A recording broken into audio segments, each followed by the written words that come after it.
বিতর্কিত উক্তি ও আল জাজিরার সাক্ষাৎকার। সাম্প্রতিক সময়ে জামায়াত আমিরের বেশ কিছু বক্তব্য দেশ জুড়ে তোলপাড় সৃষ্টি করেছে। নেতৃত্ব নিয়ে অবস্থান। আল জাজিরাকে দেওয়া এক সাক্ষাৎকারে ডা শফিকুর রহমান স্পষ্টভাবে জানিয়েছেন যে জামায়াতের আমির কখনোই কোনো নারী হতে পারবেন না, কারণ এটি কোরআনের নীতির পরিপন্থী বলে তারা মনে করেন। নারী পুরুষ পার্থক্য।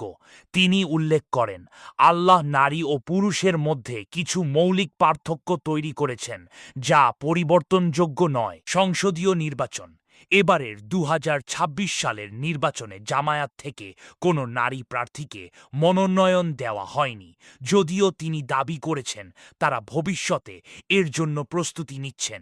অনলাইন কেলেঙ্কারি ও সমালোচনা। ফেব্রুয়ারির শুরুতে আমিরের ভেরিফাইড এক সাবেক টুইটার অ্যাকাউন্ট থেকে একটি অত্যন্ত আপত্তিকর পোস্ট করা হয়। পোস্টের বিষয়বস্তু, সেখানে আধুনিকতার নামে ঘর থেকে বের হওয়া নারীদের তুলনা করা হয়েছিল পতিতাবৃত্তির সাথে দলের সাফাই। তীব্র সমালোচনার মুখে জামায়াত দাবি করে যে তাদের আমিরের অ্যাকাউন্টটি হ্যাক হয়েছিল এবং পোস্টটি সরিয়ে ফেলা হয়েছে। সমালোচনা।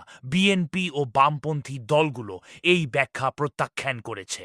জাহাঙ্গীরনগর বিশ্ববিদ্যালয় সহ দেশের বিভিন্ন স্থানে ছাত্রীরা এর প্রতিবাদে ঝাড়ু মিছিল করেছে। সমালোচনার মুখে ডা শফিকুর রহমান ফেব্রুয়ারি ৯, ২০২৬-এ জাতির উদ্দেশ্যে ভাষণে কিছু নমনীয় প্রতিশ্রুতি দিয়েছেন। নিরাপত্তার নিশ্চয়তা। তিনি প্রতিশ্রুতি দিয়েছেন যে জামায়াত ক্ষমতায় এলে নারীরা ঘরে, বাইরে এবং কর্মস্থলে ১০০% নিরাপদ থাকবে।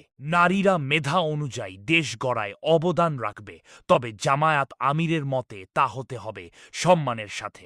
জামায়াত জিতলে কি হতে পারে? যদি নির্বাচনে জামায়াত জয়ী হয় বা বড় অংশীদার হয়, তবে নারীদের অবস্থানে নিম্নোক্ত প্রভাব পড়তে পারে। রাষ্ট্রের সর্বোচ্চ পদে নারীদের অংশগ্রহণ প্রায় অসম্ভব হয়ে পড়বে, কারণ তাদের দলের ভেতরেই এটি নিষিদ্ধ।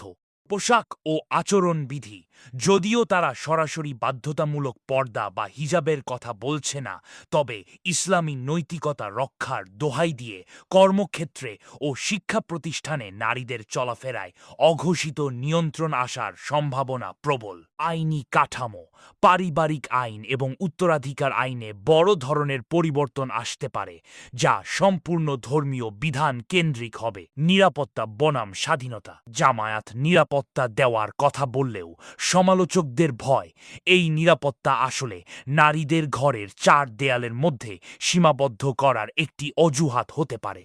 জামায়াত আমিরের কথা ও কাজের মধ্যে যে বিস্তর ফারাক দেখা যাচ্ছে, তা সাধারণ ভোটারদের মনে দ্বিধা তৈরি করেছে। একদিকে তিনি নারীদের নিরাপত্তার কথা বলছেন, অন্যদিকে তার দল থেকে কোনো নারী প্রার্থী নেই। ২০২৬ সালের নির্বাচনে নারীদের ভোটেই কি তবে জামায়াতের ভাগ্য নির্ধারণ করবে?